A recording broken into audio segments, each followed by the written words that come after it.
present throughout the session. Whether you attend the live session or catch up later, you'll have the opportunity to engage with the material in a way that suits your needs. We are recording the entire webinar with ASL interpretation. These recordings will be available on our Arrowhead Area Agency on Aging YouTube channel for later viewing. You can subscribe to our YouTube channel so you can keep up with the latest additions to our video library. Please keep your microphone set to mute. Just a note, if you experience any issues with your bandwidth or audio quality, it often helps to disable your camera. If you have any questions during today's session, please feel free to enter those questions into the chat, and we'll address them at the end of the presentation. We'll also take some additional questions at that time. At the close of today's session, you will see a quick evaluation of today's session pop up in your browser. Please take a moment to complete that survey. It helps us greatly when planning future sessions. We are on that note, we're always looking for suggestions for future webinar topics. So if you have suggestions for topics or speakers, feel free to include those in your evaluation submission. And one last quick reminder, visit our Facebook page for more information about other upcoming sessions. You can also check out our website at arrowheadaging.org. Now, if you'd like, you can feel free to please, enter your first name and organization or the community that you're from in the chat box and what you're hoping to get out of today's session. I would like to welcome our presenters for today, Georgia Lane and Ashley Craiglow, two of my colleagues with the Arrowhead Area Agency on Aging. Georgia Lane is a senior program developer with the Area Agency on Aging and leads the regional efforts that support organizations and communities in adopting an age-friendly and dementia-friendly life, and helps to engage stakeholders to make meaningful changes in their community. She believes that aging is a gift and is passionate about reframing the way we think about it. She offers presentations on ageism, age-friendly frameworks, the longevity economy, dementia, social connection, age-friendly businesses, and more. Ashley Craiglow is a program specialist with the Area Agency on Aging, focusing on rural transportation in the Arrowhead region. Ashley helps grantees find creative solutions to transportation barriers and looks into different funding streams. She also works to help develop ways to grow interest in transportation as a career and increase the transportation workforce. Ashley lives in Coleraine with her 3 children, and her husband has lived there for the last 6 years. She loves the outdoors and goes camping often with her family, and Ashley is passionate about the community that she lives and the people who live there. Welcome, Georgia and Ashley, and I will turn things over to you. Great, thanks so much, Brenda, for the introduction. Really excited that we had so many people here to join us today. A little bit about us as an Area Agency on Aging. We are a division of the Arrowhead Regional Development Commission, designated by the Minnesota Board on Aging as the Area Agency on Aging for the planning and service area under the Title III Older Americans Act. We have 7 AAAs across the state that are your local connections, or if you're not calling in from our region, there's one near you. And AAAs serve older Minnesotans in the community to support the needs as they age. Our planning and service area is the 7-county Arrowhead region, which is Aiken County, Carlton, Cook, Itasca, Koochiching, Lake, and St. Louis County. And we are committed to helping older adults maintain their highest level of independence. Area Agencies on Aging are regional organizations that provide services, supports, and information for just about everything older adults and their families could need. Our land acknowledgement is we support our mission to help older adults maintain their highest level of independence. We do this while being respectful of the space we are being welcomed into by Indigenous people. We strive to deepen our understanding of the multiple ways in which people see and understand land, and acknowledge the Indigenous people who have relationships with this land. We acknowledge the decades of historical trauma, loss, and grief experienced by Indigenous people. It is our promise to not only recognize these truths, but also take action to show support of our Indigenous elders, neighbors, and friends, and understand our place within the past, present, and future of this land. We know this is just one step in recognizing and honoring the sovereignty of tribal nations. So here is a bit of a quick overview for our schedule today. We do have a lot to go through, but just hoping this is kind of helping you scratch the surface. Please feel free to enter in questions or comments into the chat. Again, encouraging folks to introduce yourself in the chat. Let us know where you're logging on from today. And our objectives for today is, first, we're going to talk about demographic shifts and why transportation is essential to aging well and the relation to the age-friendly movement. We're going to talk about transportation equity and its effects on communities. And last, we're going to share age-friendly examples on transportation and outline potential funding opportunities for transportation projects. So, big picture.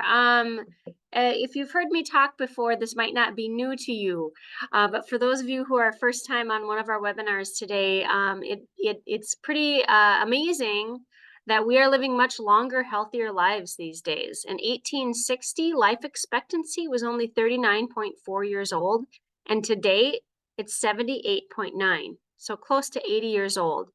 And we can see that we're going to continue as a population to live longer as we move on through the years. And this is good news.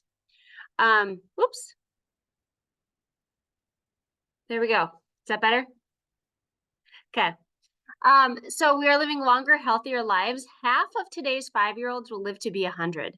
This is a longevity revolution. However, the systems and communities in which we live are not ready to deal with an older population. You can see here our changing demographics in Minnesota. Primarily rural counties will all be at least 30% of people, 1 in 3, over the age of 65 by the year 2030. You can see a very large demographic shift that's happened among the counties in Minnesota from 2015 to 2030. Here's some regional data. You can see most of our counties have more people 65 and older than people 0 to 18. So while we're thinking about planning for communities and what type of work we do, it's really important that we have this demographic at the center of our work. The aging of baby boom generation is anything like we have previously experienced. As of 2020, we have a larger population of people 65 and older than school-age children. And it's also, as the last statistic showed, it's also from children 0 to 18 years. And from 2010 to 2030, the number of Minnesotans will double in population from 680,000 to 1.3 million. We also know that rural Minnesota is aging faster than urban areas. So there are more older adults living in rural areas than are living in urban areas. This is largely due to population. People often move to urban areas, although we are seeing a bit of a shift in more people staying in rural areas. But we do know, by and large, that rural Minnesota proportionally has more older adults than urban areas. Additionally, the majority of people 65 and older live in the community.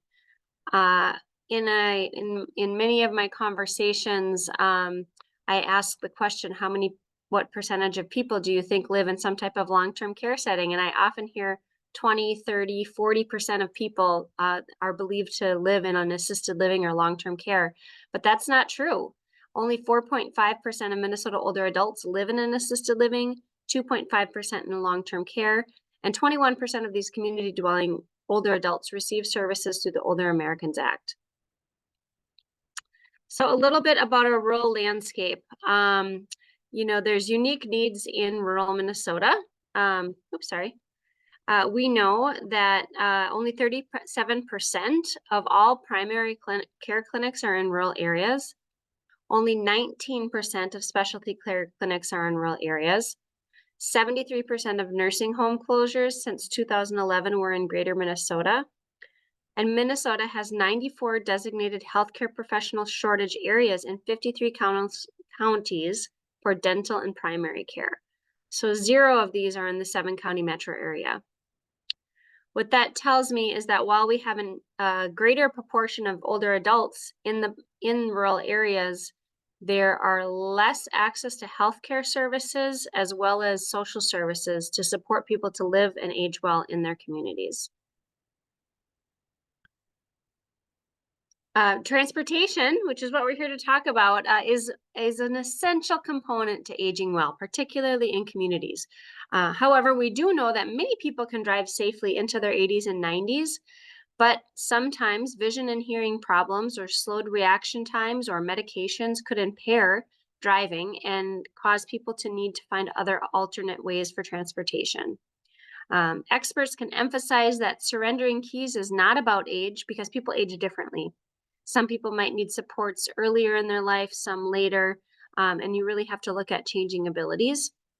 However, current policies regarding the cessation or stopping driving in old age are inadequate. So we need additional transportation options for people to consider or to utilize when they retire from driving.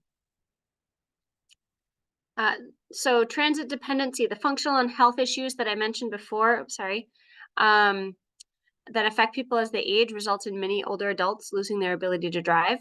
About 600,000 older adults stop driving each year. This is nationally, according to the National Association of Area Agencies on Aging. The need for transportation is consistently the #1 reason why people reach out for help.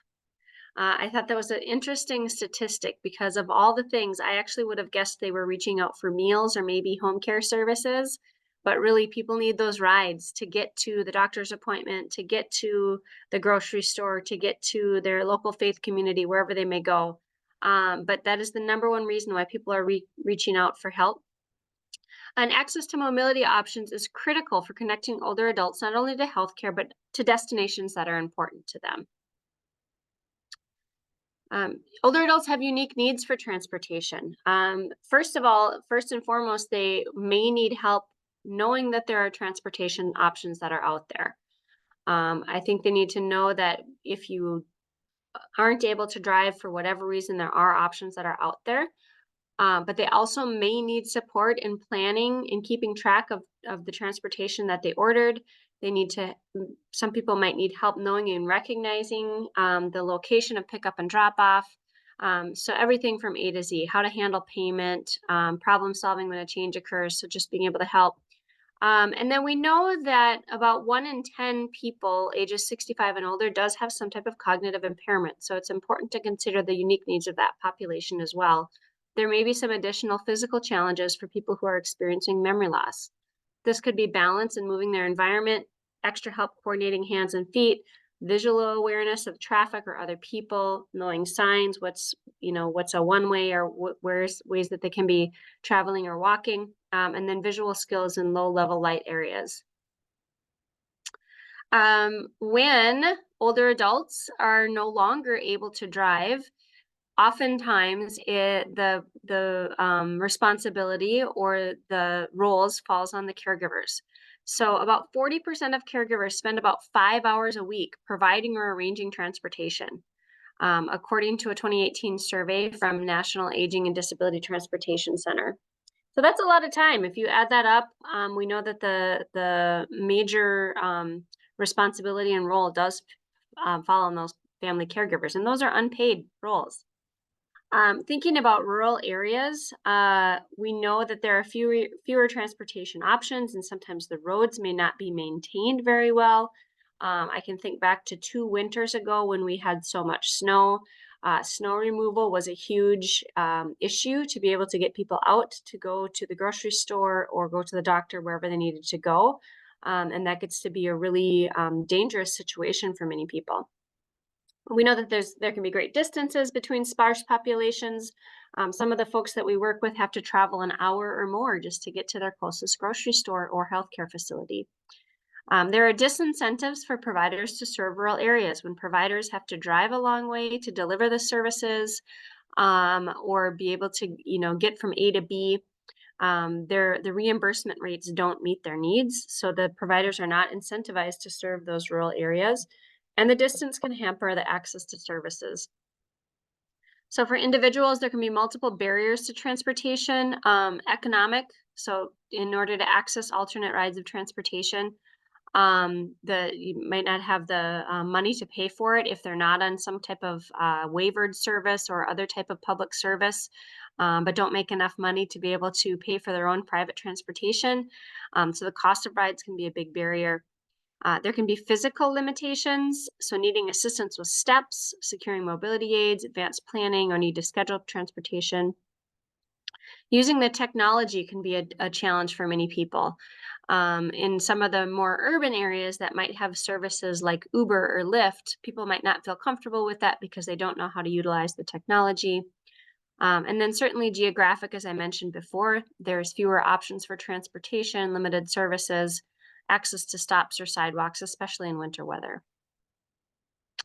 So one strategy or one option for tackling the issues of creating communities that have adequate transportation options are age-friendly communities. This is something, and I'll get into this a little bit later in terms of examples, but an age-friendly community is actually a global network that was put forth by the World Health Organization, and it really helps communities develop an organized structure to make change. So the Age-Friendly Community Network was launched in 2012, and it's the AARP is the organizational affiliate of the World Health Organization's global network. When a community enters into this network, it provides a 5-year structured process that guides change and serves as a catalyst to educate, encourage, promote, and recognize improvements that benefit residents of all ages. In Minnesota, we have about 22 to possibly 25 communities who have entered into this network. And it really does, as I'll show later, help communities synthesize and put together a lot of different strategies to tackle transportation. Minnesota, as a state, also entered into this network and has created a statewide collaborative, which makes sure that our systems and communities are more inclusive of and responsive to older adults. This work started in 2019 in Minnesota, and in 2021, Minnesota entered the AARP network of age-friendly states. We are very blessed and lucky that our legislature has allocated over $6 million to invest and advance community efforts intended to make Minnesota more age-friendly. We have a second round of community grants that is coming up in June of 2024, so just next month. And you can see here by this infographic that when a community or a state takes on the age-friendly designation, it's structured under eight domains, and disaster preparedness is an added domain. So technically 9 domains that communities can focus on. And as you see with that big yellow arrow, transportation can be one of the domains, and it often pops up as the greatest need for communities. You have an opportunity to share your ideas for an age-friendly Minnesota. I'm not going to go into this, but if some great ideas get sparked from today's webinar or conversation and you want to share your thoughts on transportation solutions, we will be sending these slides out later, and you can submit your ideas here to go into a multi-sector blueprint, which is basically a 10-year plan across state agencies and throughout all sectors of Minnesota to help prepare and work with an aging demographic. So what is age-friendly transportation? We know public transportation, dedicated bicycle lanes, and safe crossable streets are vital for enhancing safety, ensuring accessible mobility options, and promoting active and healthy lifestyles for all. Only 1.3% of all trips taken by people over 65 are made from any form of public transit. So this tells me that we have to think both about public transportation options, but what are all the other great ways that people can get around? So we want to think about, train systems, taxi services, Ubers and Lyfts, those type of things. But our landscape is much broader than that, and Ashley will go into this later. Age-friendly transportation encompasses things like ride sharing and volunteer driver programs, which are an essential component to our landscape. Thinking about walkability and bikeability. How do we get around? Either if we are walking or in a wheelchair or on rollerblades, however it might be, that we're able to get around. And then looking at complete streets. And we have some more resources for that after a little bit. So with that, I'm going to pause and hand it over to Ashley as she is going to talk about equity and transportation. Thanks, Georgia. So yeah, let's start with what is equity. Equity is a term that refers to fairness and justice. Many times we hear equity and equality together. The difference is equality refers to providing the same to all, where equity recognizes that we do not all start at the same place, and we must acknowledge this and make adjustments for those imbalances. You can go to the next slide, Georgia. So what are the effects of inequity? In many communities, those most affected by a limited supply of transportation options may be part of a historically underserved population like older adults, people with disabilities, BIPOC, and LGBTQ+ communities. This is often heightened in rural communities where transportation services are already often limited or non-existent. Implicit biases and limited perspectives of community needs result in transportation actions favoring some groups over others. So we can go to the next slide, and we're going to kind of look at the different areas of equity in transportation. So one of the first ones is being accessible. That's the ease in which older adults or any person, but people especially with disabilities, can find out about transportation options available, schedule rides, and use these transportation services. We want to also make sure that transportation is safe, that people are being protected from danger, risk, or injury. And then we want to look and make sure that transportation is sustainable. So supporting the mobility needs of a society in a manner that is least damageable to the environment and does not impair the mobility needs of future generations. So now on the next slide, we're going to continue. We want to make sure our transportation is efficient so that we are meeting the needs of society with the least amount of effort and time waste. Looking at affordability of that transportation. So making sure that the transportation we're offering is within the income guidelines of the area that we're serving. And then reliable. The degree of certainty or predictability of a transportation provider, that's huge in our area. A lot of transportation services, you try to schedule and then it doesn't work, the lack of drivers that we're having to cancel those rides. So yeah, we're gonna move to the next slide, and we're just gonna kind of look at the different areas of accessibility. So when we're looking at accessibility, it is important to make sure that we're looking at all the different aspects. This includes physical accessibility, which relates to architectural design and environmental characteristics.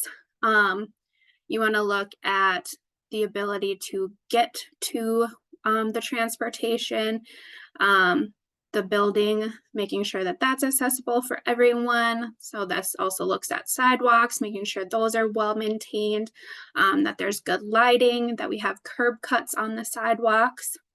The other place we want to look is sensory accessibility. So this is design and information sharing that enables individuals to be independent when doing their transportation. So looking at the different abilities to hear and see, and making sure that we're offering enough varieties of visual, auditory, and tactile information that makes it possible for everybody to travel. And then cognitive accessibility. Georgia kind of touched on this as far as like dementia and Alzheimer's for older adults, but this also is just want to make sure that we have directions and instructions and signage to help individuals understand and learn and be able to support their mobility and access to transportation. This also would include making sure that we have materials in a variety of languages if that's needed. So we'll move to the next slide. So what are the impacts of inequality in transportation? So when there is inequality in transportation, it has a huge impact on the lives of people in our community. It limits their opportunities, including their ability to work or go to school, and make social connections. People often feel isolated and excluded from society, family and friends. They have a lack of being able to connect with them because of transportation. It can also play a huge impact on an individual's health. When individuals lack reliable transportation or transportation options, they may struggle to reach medical facilities and their appointments. As a result, they can have adverse health outcomes not making it to those appointments. So next slide. We're cruising along. So we are actually going to go into breakout rooms. And so we want you in your groups to kind of look, where do you see and experience transportation inequity in your community? Considering the areas of inequity in transportation, which we talked about, accessibility, safety, sustainability, efficiency, affordability, and reliability. What are the greatest equity barriers in your community? Where have you seen progress? And what programs and policies or collaborations could be utilized to address these barriers? And maybe, oh, Georgia is way ahead of me. She already threw them in the chat for you guys. So I'm going to go ahead and put us in breakout rooms. Let's see.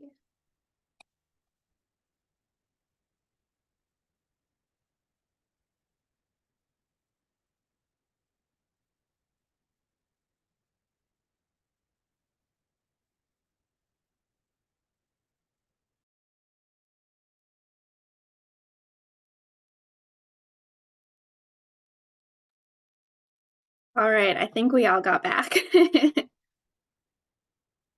So we're gonna just take a minute to, or a couple minutes to kind of discuss what you talked about in your breakout room. So if anybody wants to unmute and go ahead and share some of the things that your group talked about, go ahead and feel free. And we'll encourage folks, if you're able to turn your camera on, go ahead and do that so we can put the face with the name. Yeah, and as Ashley said, if anybody wants to volunteer some of the pieces that came out in their group, raise your hand or just unmute and start talking. And feel free to throw things in the chat too. I can read those too, as if anybody's unable to unmute.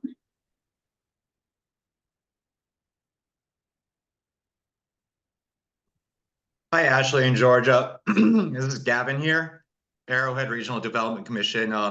Yeah, one barrier I see, especially related to older adults and using alternative forms of transportation or transportation that's not automobile centric, is kind of a really ingrained socioeconomic perception of people who use alternative transit modes.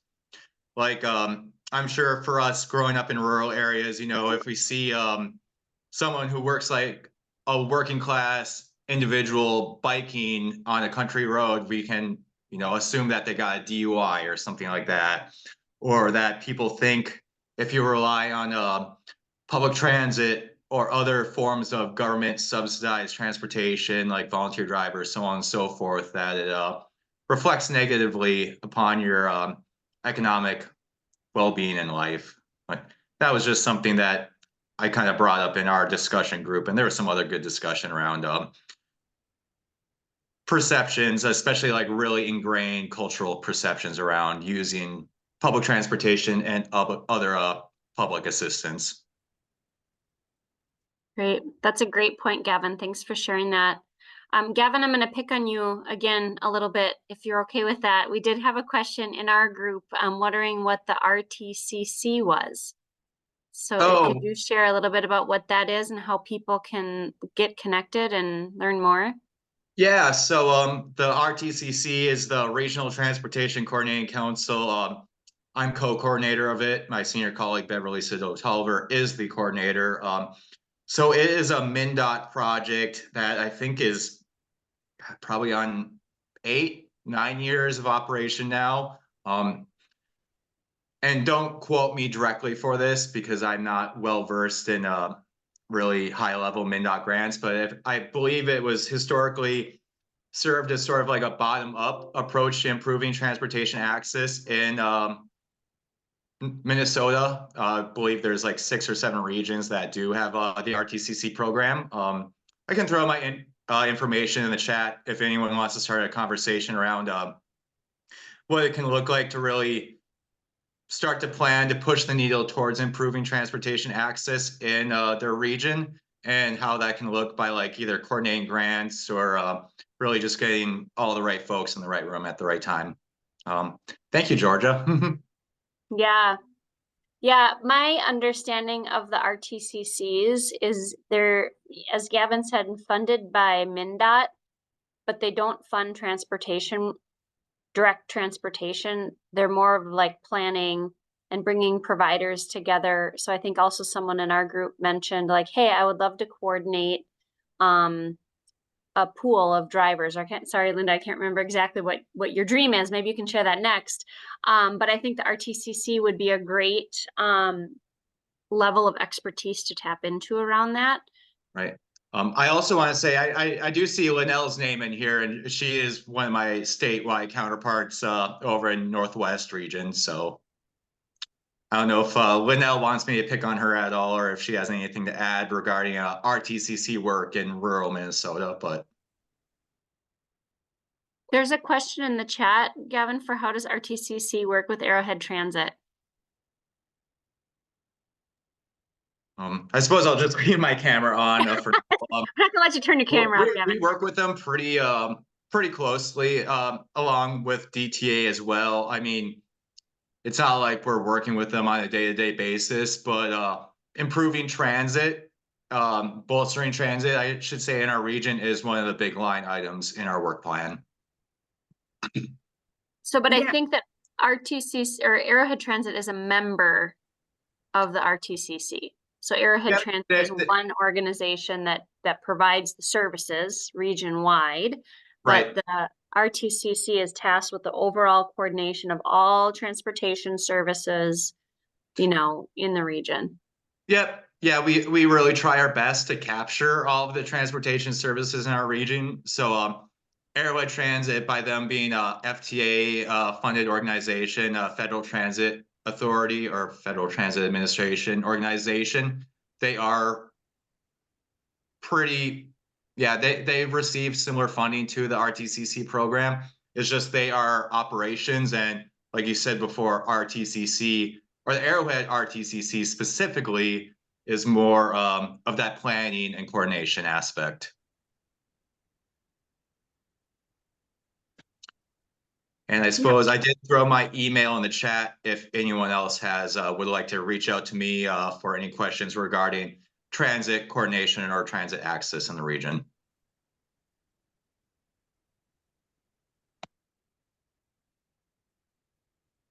Yeah, I was just going to say that Gavin and I both have worked with a few counties on collaborating and kind of doing some innovative work on to see what grants would work with people. So if that's something anybody's interested in, feel free to reach out to Gavin or I. And both of us also try to attend the transportation, their TAC meetings for Arrowhead Transit, and kind of trying to keep up with what they're doing and any issues that they're having as well. So. Yeah, thank you for bringing that up, Ashley. I'd say the Arrowhead Transit TAC meetings, they used to be very robust before COVID, but I think the same can be said for almost all councils and organizations. But they're trying to gain momentum again. But yeah, they're held in. I'm just familiar with the Northeast region, of course, but I know they're held in each county, I think at least once every month. Just a good way to keep appraised of any Arrowhead Transit operations, kind of what they have going on. And I believe they do share out like ridership numbers and stuff. And they do track demographic data and rider denials, or I don't want to say denials, but when they do have to turn down ride requests, and that is kind of something that can be populated on a need-to-need basis, but that is information that should be available. So.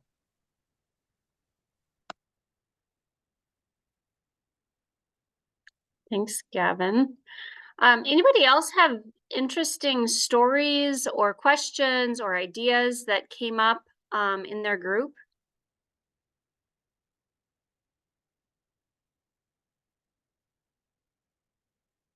Thoughts on what they'd like to share? I will share mine because it feels close to my heart today. So as I was thinking about transportation and pulling in data and all the information, I have an aunt who is in her mid-80s, probably. Her husband just died last winter. And she lives in an assisted living, and she has a friend that lives next door, and he has a golf cart. And now that the weather is warmer and the snow is melted, they are able to get out and about and go around town in their golf cart. And there's also a bus that will take them to their local VFW for pizza once a night. And while none of these transportation options are sufficient for all of her needs, and there's other, volunteer driver programs and things like that, that she could access, the amount of transportation that she's getting is a lifeline to her. So to be able to go out and just be in her community, even if it's on a golf cart, is so important, because it means that she still has her community and she still feels connected. And so one, just crazy innovation, this just popped in my mind. How they have like the scooters that you can rent, the motorized scooters in different cities. So I thought, would any community ever consider getting like a fleet of golf carts that people could just rent out for the hour or whatever, just to be able to ride around? I have no clue the feasibility of that or anything, but it's a small thing that sort of highlights like really how important it is, and people will try to find ways to get around when they need to. So that was one kind of story that came to mind for in our group, and that we talked about a little bit. So any other comments or questions before we move on? All right, so I'm going to hand it back over to Ashley, and Ashley, I'll get our presentation back up here.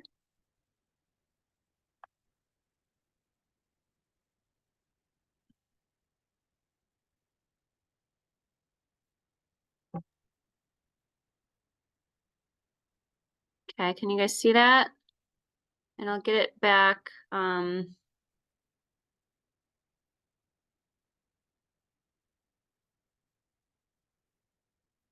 There we go. Does that work, Perfect. Ashley? Yep, Okay. we're good.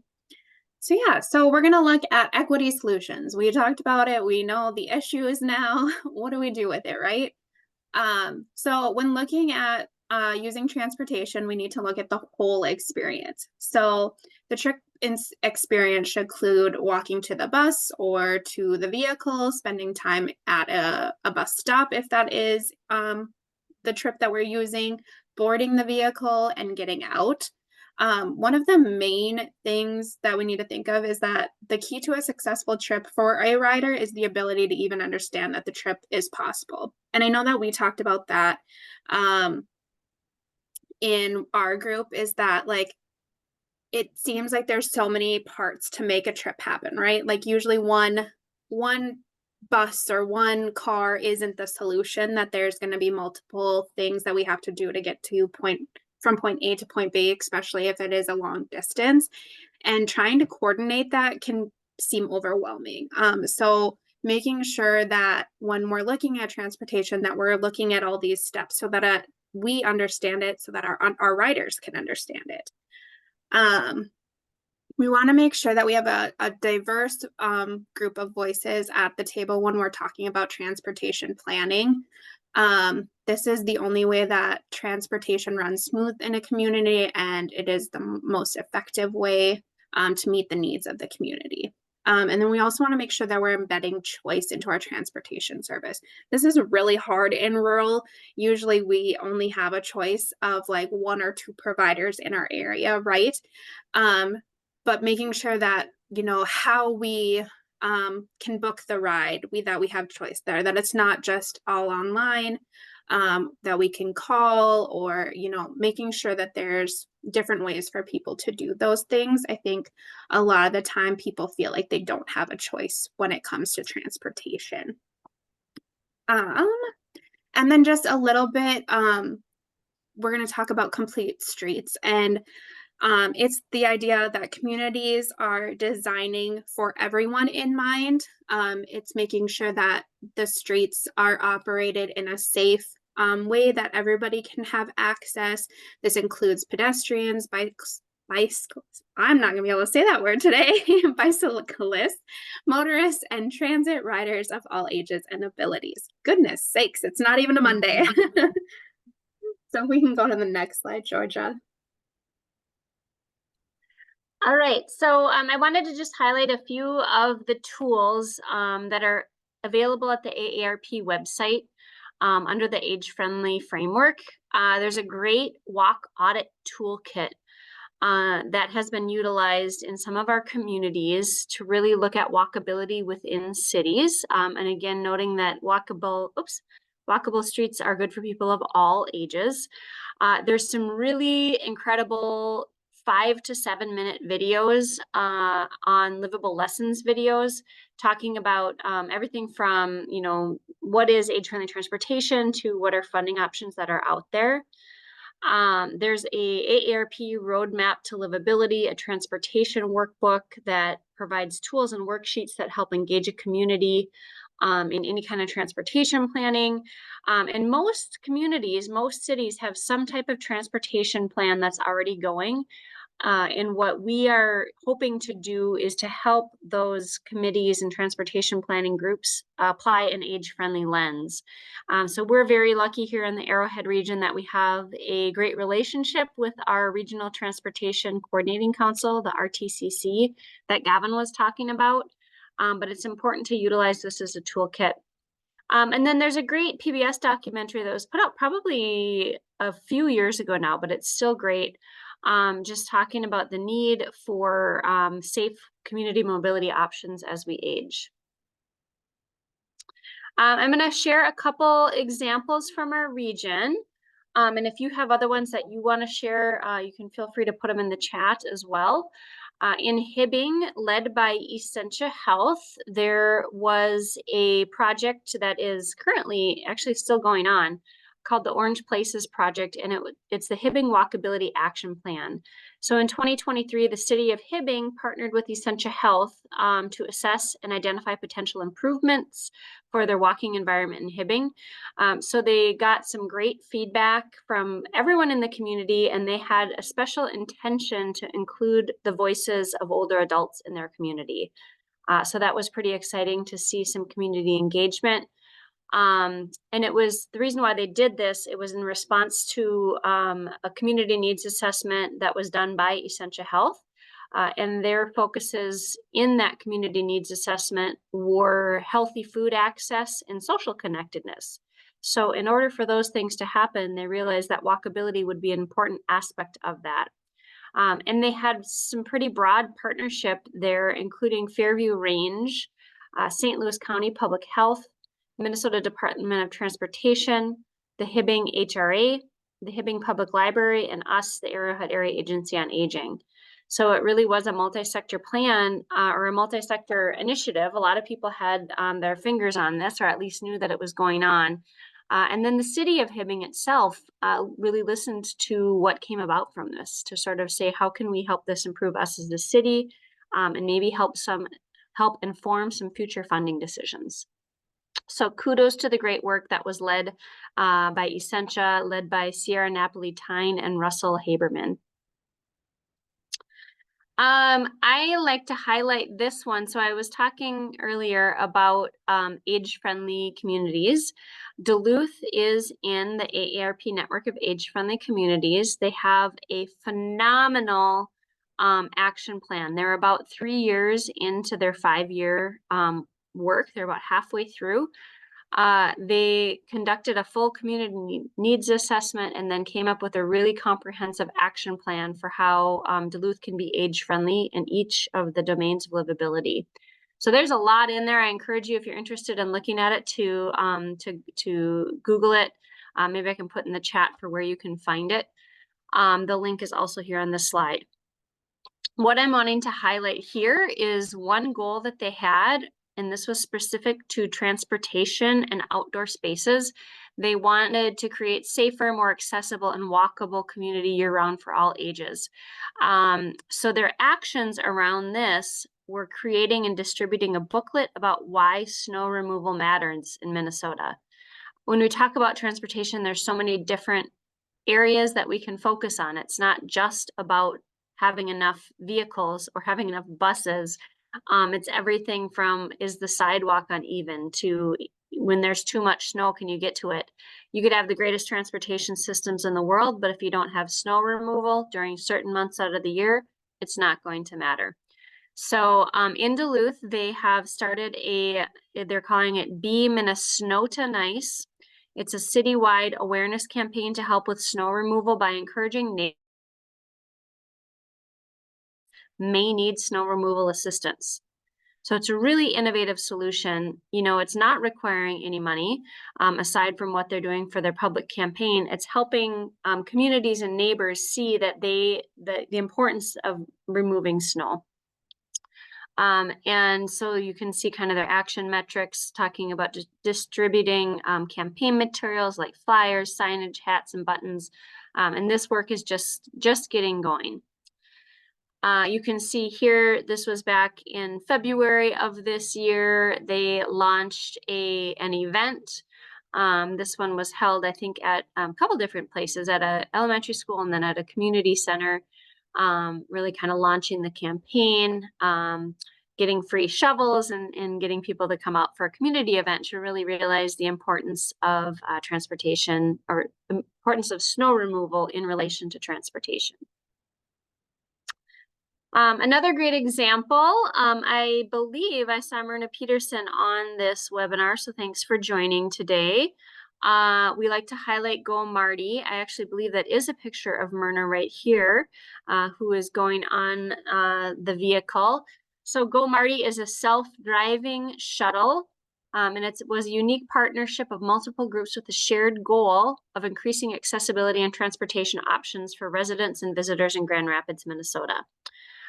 So they recently extended a 24-month Go Marty deployment that will cover nearly 17 square miles and include approximately 75 pickup and drop-off points with a fleet of 5 autonomous vehicles, including 3 wheelchair accessible vehicles. The free on-demand rides can be requested. They have an app, and then there's other ways to access it, like by calling the United Way 211 and other ways for that. So Go Marty is just a really cool innovation that I don't know that a lot of people outside of Grand Rapids or Itasca County know that it exists. But if you're looking for more information on Go Marty, Myrna, maybe you can type your name in the chat if you're still here, or we'll have time for Q&A afterwards if you want to share any of that. Sure, another. happy. Oh, thanks, Myrna. Yep. Yeah, just do you want me to put my my name and contact number in the chat? That would be great. Yeah, that would be great. Thanks, Myrna. Sure. Here's an example, age-friendly Princeton. This is outside of our region, but it kind of highlights what they've put in their action plan. When somebody enters the age-friendly network, they had a pretty robust focus on transportation. So their vision was to have a city where everyone has access to safe and sustainable transportation services that are affordable and provide a full range of mobility options to connect residents to services and each other. So they're looking at things like improving bus transportation service to include accessibility of hours in geographic areas to assure that residents have access for medical, social, and economic needs. And then partnering with their East Central Transportation Coordinating Committee to develop a multi-regional mobility management coordination plan. So I think what's interesting about Princeton, and I can put in the chat too or share information on how to find out more, they took a lot of the transportation work that was already happening throughout their community and their county and sort of put it under all one umbrella to be able to coordinate this. Another thing that Age Friendly Princeton did was they got the Surrey bikes. They're those, if you ever go like down to Canal Park in Duluth or have been at other big parks, they're the bikes that you can put a whole family on. And I think you can fit like 4 or 6 people in the bikes and go around. So Age Friendly Princeton actually, in addition to all their other coordination, purchased some Surrey bikes and then came up with a safe transportation plan for people to be able to utilize these in areas that would maybe didn't have as much traffic and got through their local parks. So again, it kind of shows the intersection between utilizing transportation as a way to increase access to public spaces like parks and promote overall health and wellness. So it can really encompass a lot of different things.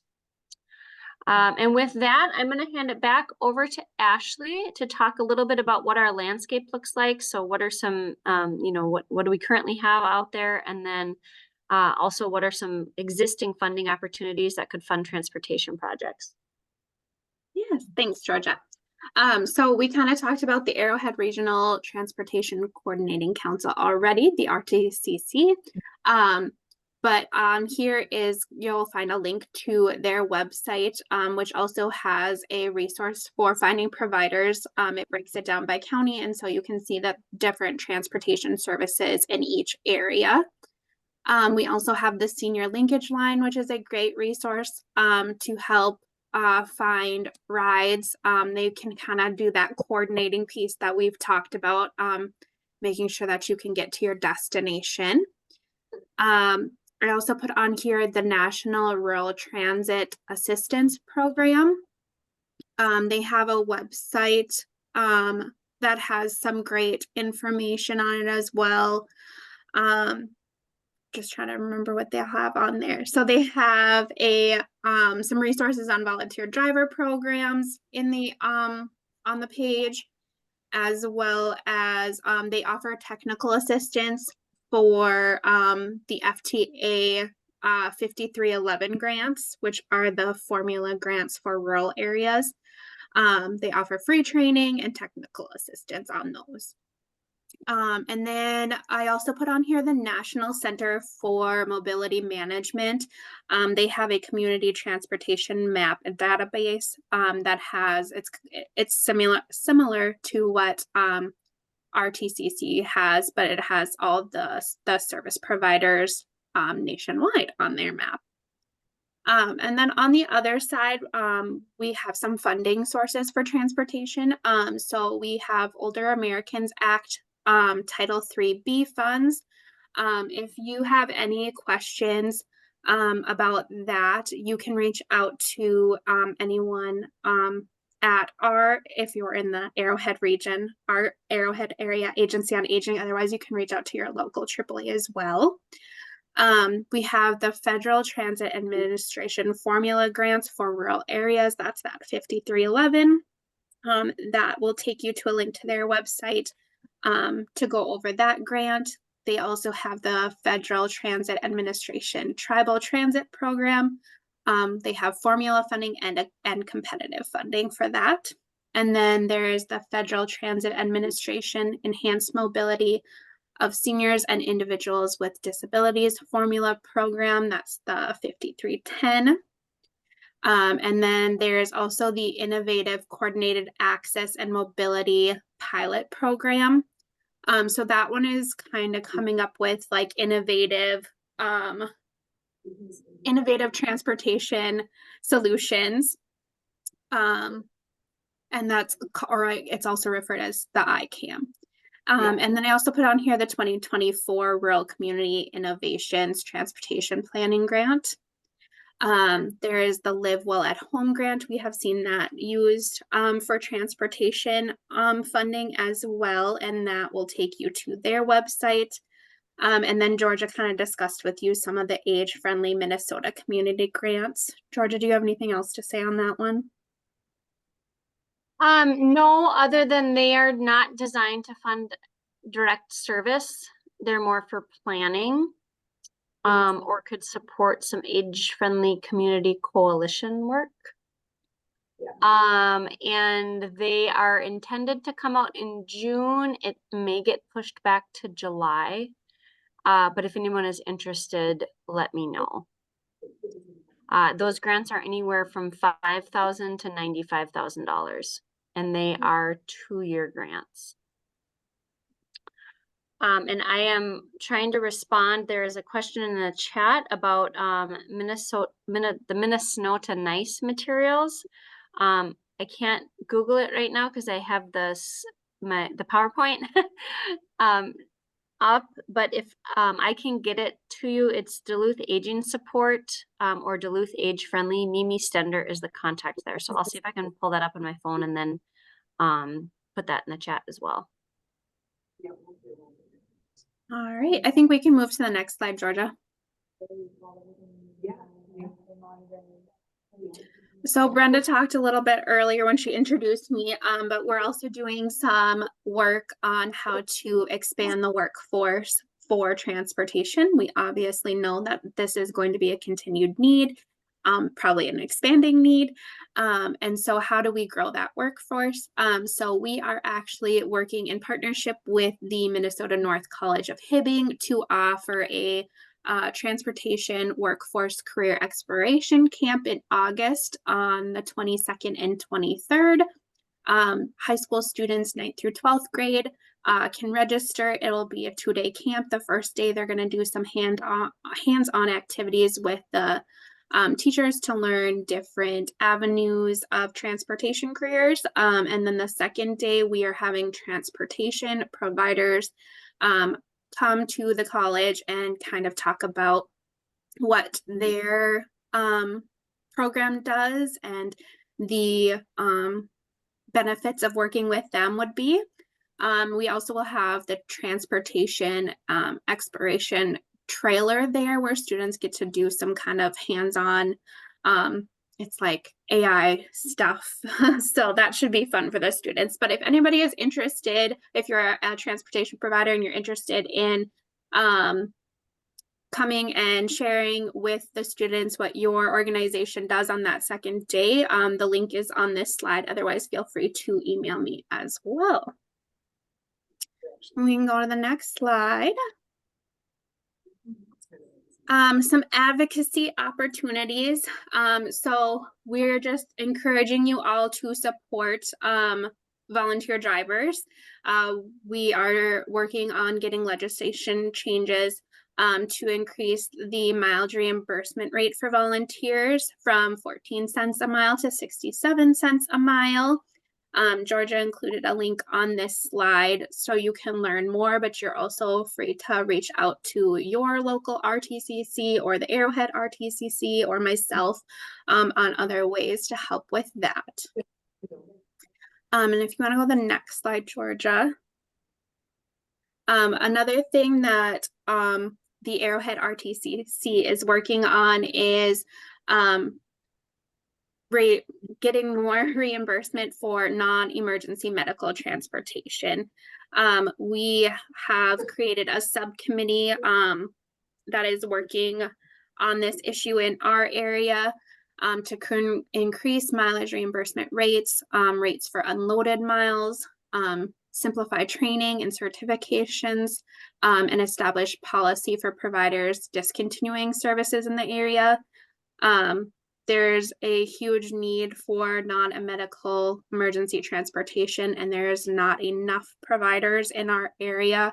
We're seeing a lot of people struggling to make it to their healthcare appointments, which is having a great cost for not only our hospitals and clinics, but for the patients themselves as well. So we encourage you to support our efforts there. And if you have any questions on that, again, you can reach out to any one of us.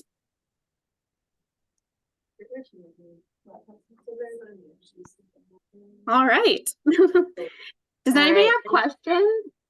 Yeah, we have a little bit of time, couple more minutes. I guess we have a little bit of time for questions. Otherwise, we can end a little early. Looks like we have Ashley's information there. I can put mine in the chat as well.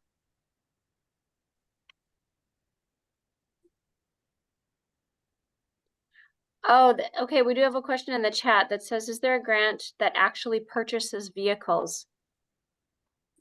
So we have seen Live Well at Home grants used for purchasing vehicles.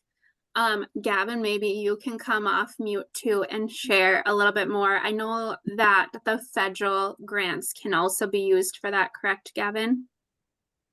If you're still on, I didn't even check.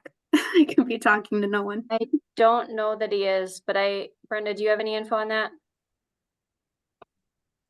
No, Gavin has left us, but yes, the main one that we've had recently is a Live Well at Home project that utilize that. But I know there are other funding sources as well, especially if looking at ways to make it so that it serves multiple populations in terms of being able to kind of braid some different funding sources together to be able to make it possible.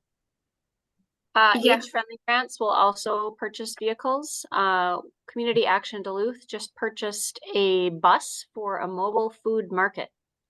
So that was actually around food distribution, but you can get capital improvements and materials and things covered under Age-Friendly Minnesota grants. Yes, and the 5311 and the 5310 will both cover those as well. Sorry, I knew that answer and I was second guessing myself. So Amy, if you're wanting to set up a call with some folks, reach out and we'll chat. All right, any other questions? I think that's a silly question you have to ask. All right, well, thanks so much, everyone, for joining us, for staying on. We appreciate it. If you were able to join us live or if you're watching this later, thanks so much for your time. Georgia, before we let everybody go, just to let folks know, we do have our next webinar that's coming up is Thriving Together, Unlocking the Potential of Home Care Cooperatives. That's coming up on June 18th. And then we've also got Fostering a Caregiver Supportive Workplace, which is happening on July 25th, as well as another one coming up later this summer on lifelong learning for older adults. So some really exciting content coming up. Yes, And if you click learn the about next those slide, on our- Georgia. Oh, thank you. There they all are. Make it easy for anybody to take a picture quick. Yeah, And we then also the have our last- caregiver conference coming up next Wednesday. That's in person and virtual at Fond du Lac Tribal and Community College or virtual link. Lots of chances to see us. Okay. Thanks, everyone. Have a good day. Thanks, everyone. Thank you. Yep. Thank you. Bye.